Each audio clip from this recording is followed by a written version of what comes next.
lagi ya. Shollu ala Nabi Muhammad. Allahumma sholli alaihi.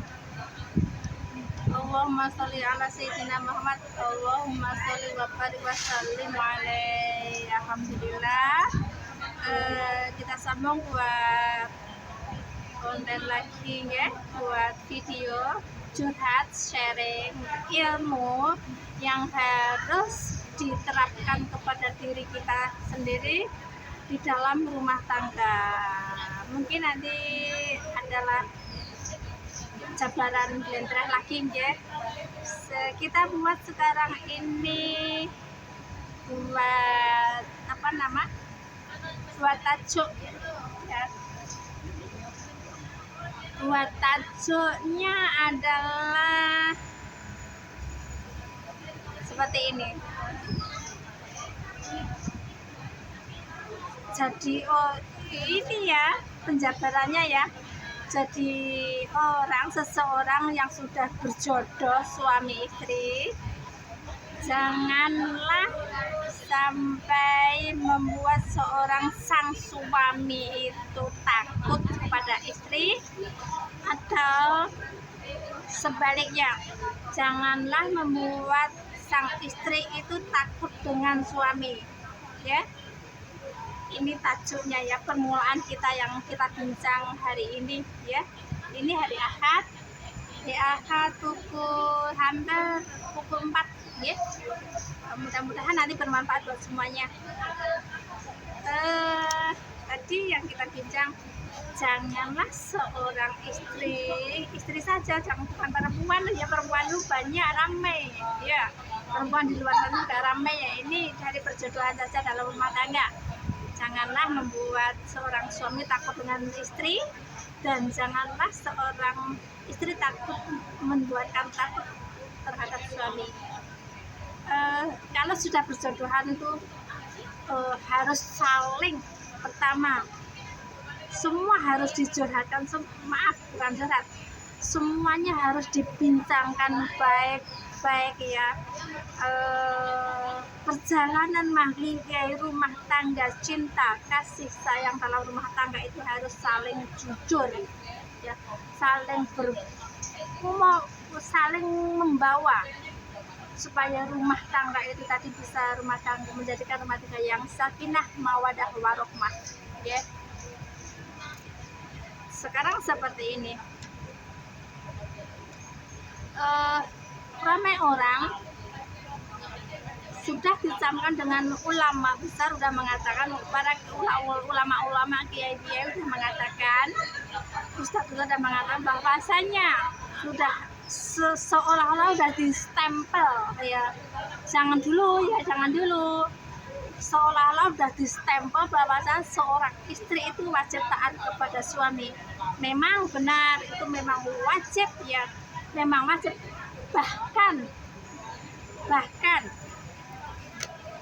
keuangan suami pun hasil kerjanya wajib itu miliknya seorang istri. Makanya istri juga wajib taat dan patuh kepada suami.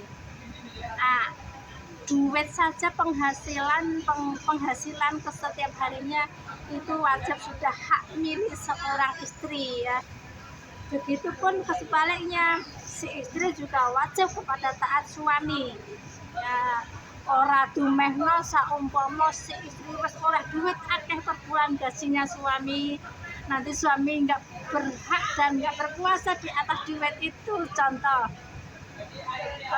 beli apa ya, sama minyak motor sama mama, seperti itu ya, minyak motor saumpama itu, jangan sampailah itu duit itu ditutup semuanya.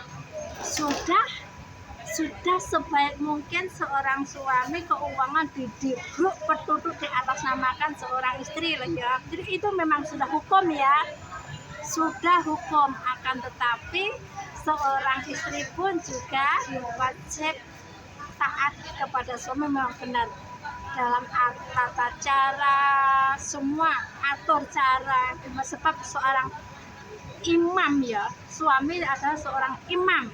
Duwek ya wis bruk petutukan penak-penak wong wadon to. Nah, kemudian wis iso ngimami pisan, wajib ngimami iso. aja berat, aja lebih cerdik, lebih pinter dari seorang istri. Iki kalau seorang istri lebih pinter dari seorang suami, lebih pinter dari seorang istri, suami yang kecil. Masalahnya kenapa? Menang merepek, menang duit. Itu macam. Jadi seorang istri pun jangan sampai membuat seorang suami itu kadang macam apa ya namanya itu, kecil hati. Nah, jangan sampai kecil hati, kemudian sampai pada muka ya, seumpama seperti itu ya, jangan sampai ya, sebab semua itu sudahlah dinobatkan ini milikmu dewe dan ini juga milikmu dewe ya, dari saling memiliki seperti itu. Jawaban jero layat batin harus tahu.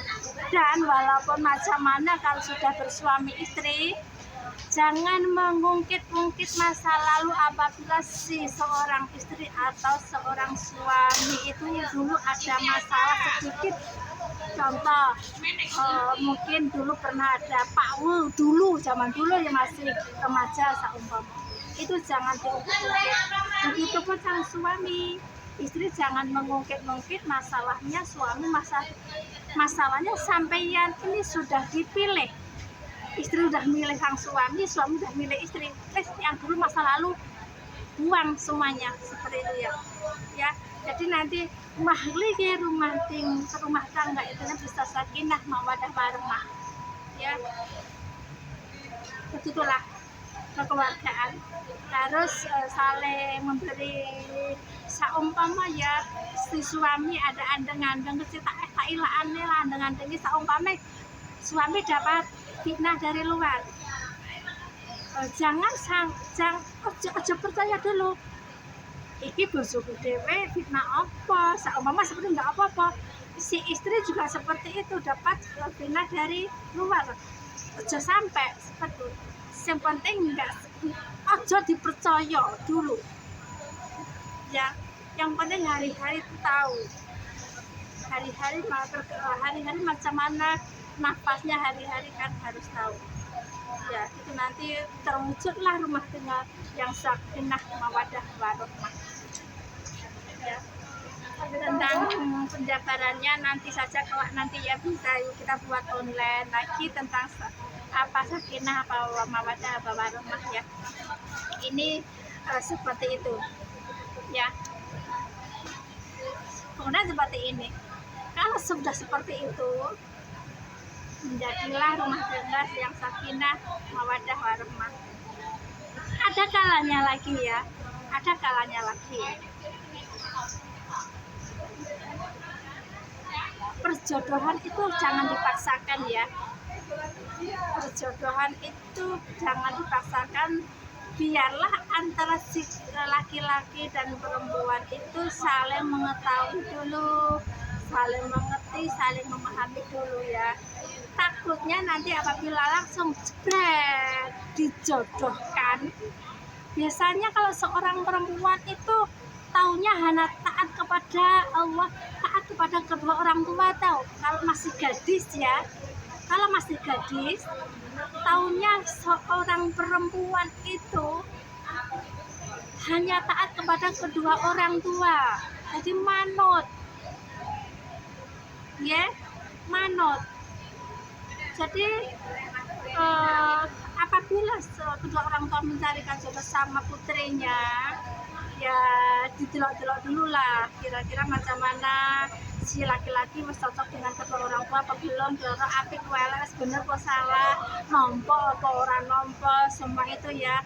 Jangan takut. Kemudian yang agak-agak kalau wong Jawa itu kok sampai di itu ya, kalau wong Jawa itu sampai di lahir pasaran lahir hari juga ya wong Jawa itu tradisi ya, wis tradisi seperti itu ya. Kalau memang itu sudah tradisi, pakailah ya, dipakai itu macam dipakai itu lebih bagus. Sebab kalau sudah beda lain tempat nggak ada tuh nggak ada masalah. lain tempat nggak ada kayak pasaran kalau dino hari-hari itu. Aku rasa kalau kok jenenge beda negara-negara itu ora padha ya, itu macam nggak padha, jadi nggak ada masalah ya.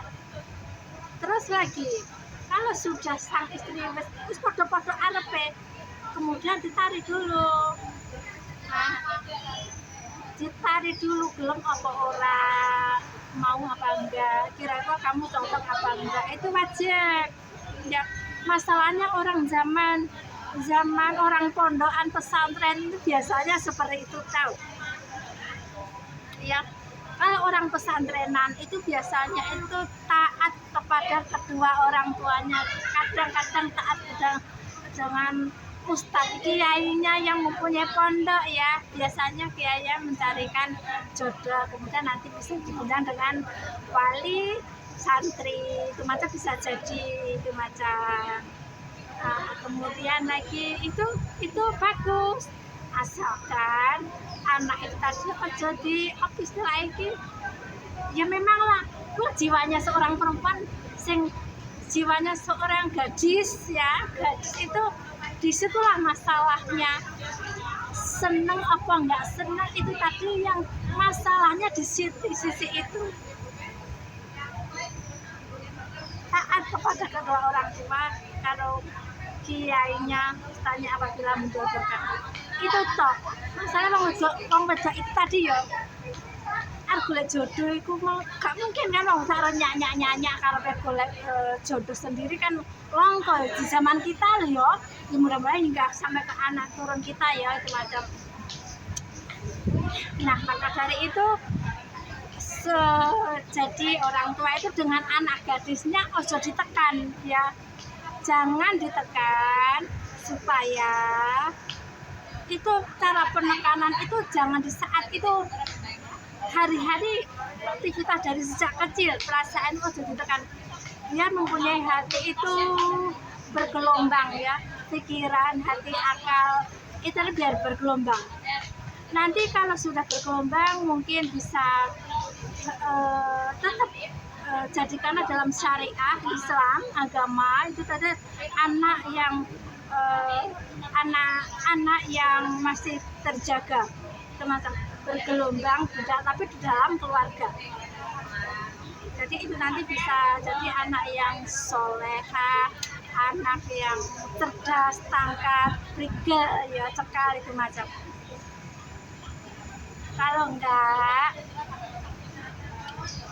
itu tadi bisa kejadian yang fatal ya.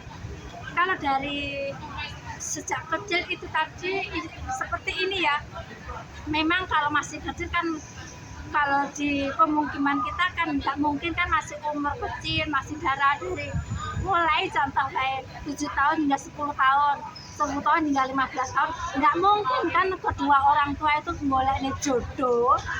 Nah, pertama nggak mungkin kedua orang tua mencarikan jodoh.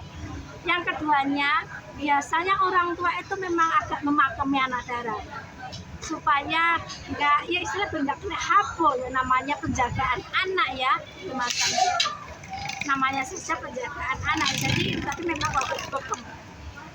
Nah, dibekem mau orang apa-apa, memang dari kecil memang ditimang-timang ya, ditimang-timang, jangan sampai itu nanti kenaan habo apa kenaan digigit nyamuk. Orang tua itulah sayangnya kepada anak. Tapi sebagai orang tua jangan dengan anak itu aja dibekam, dalam arti ajarilah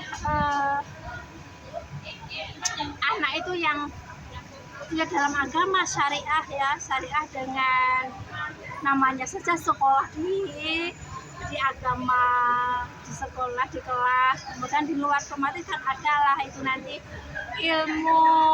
ilmu silaturahmi, ilmu ya berbagai macam dari segi tadi. Kalau enggak itu nanti kejadiannya mesakno, kasihan sama anak-anak yang sekiranya dari kecil taat kepada orang tua hingga dewasa, hingga menikah, apa-apa ikut orang tua, apa-apa taat kepada orang tua, apa-apa tawaduk ya orang tua ya, itu macam. taat dengan orang tua. Jadi disuruh menikah dengan pilihan kedua orang tua, kita nggak tahu si gadis ini sayang apa nggak sayang, cinta apa nggak cinta, semuanya nggak tahu kan, itu macam. Jadi yang kita yang nggak kita maukan di sisi itu.